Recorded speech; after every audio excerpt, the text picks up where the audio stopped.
म काठमाडौँमै कुनै एउटा मन्दिरमा बसेको छु भनेर। तर मैले त्यहाँ पुग्दाखेरि के सुरागी पाएँ भन्दाखेरि त्यहाँ माथि छतमा साफ सुटरहरू बसेर मलाई टार्गेट बनाएको भन्ने मैले बुझिसकेको थिएँ।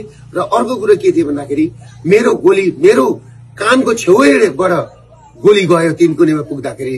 फेरि अर्को कुरा के भन्दाखेरि तपाईहरुको मेरै गाडीमा आएर टियर ग्यास खसिसकेपछि त्यस पछाडि म उत्रेर मेरो ड्राइभरलाई निकालेर म आफै गाडी चलाएर यिनीहरूले मलाई मार्दै रहेछन्।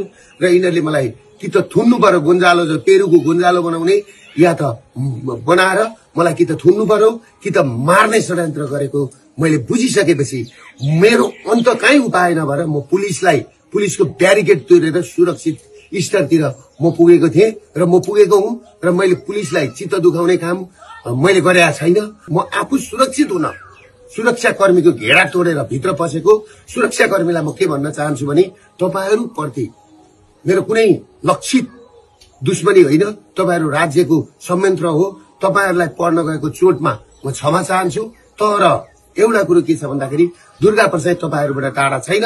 म काठमाडौँमै छु, तपाईहरु पिर नगर्नुहोस्। म काठमाडौँमै कुनै एउटा मन्दिरमा बसेको छु। म आफू सुरक्षित हुन